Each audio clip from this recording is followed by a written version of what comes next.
but where the danger is also grows the same. ඒ කියන්නේ අනතුරක් තියෙන්නේ කොතනද? ඒ අනතුර ඇතුළේම තමයි අපේ ගැලවීමත් හැදෙන්නේ. Happy Lacan Day from all your friends here at Lectures on Lacan. Hello all. My name is Benjamin Ramey. I am a Lacanian psychoanalyst in private practice in the United States in the state of Colorado. සංකේත ලෝකයේ තුල පවුලක් සංකේතීව වැඩ කරනකොට අපි දන්නවා සමාජයට නිෂ්පාදනය සඳහා දායක වන ප්‍රමාණය වැඩි.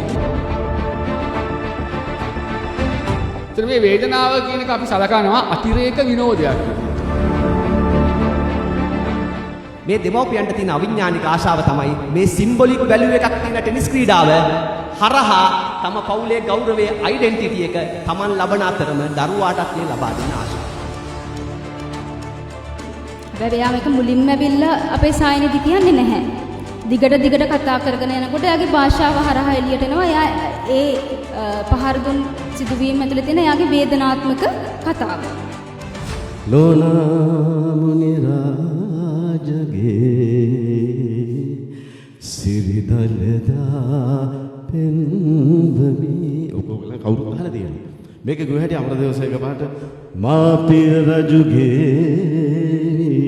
රපත් ලෝනාමුනි. දැන් පේනනේ භාෂාවට ශබ්ද ගන්න විදිය.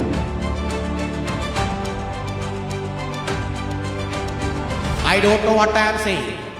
ඒ කියන්නේ ඇය කරන ප්‍රකාශයේ බරපතලකම ඇය දන්නේ නැහැ. නමුත් ඇය ප්‍රකාශයක් කරනවා.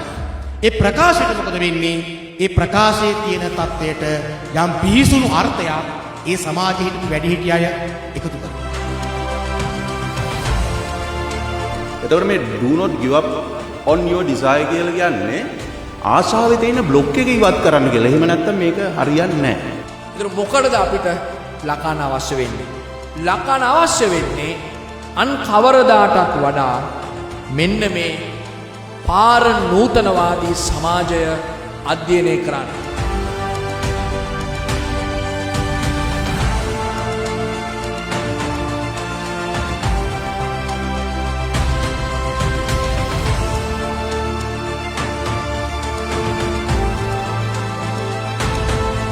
සත්‍යය සම්පූර්ණයෙන්ම කියා නිම කළ නොහැකියි.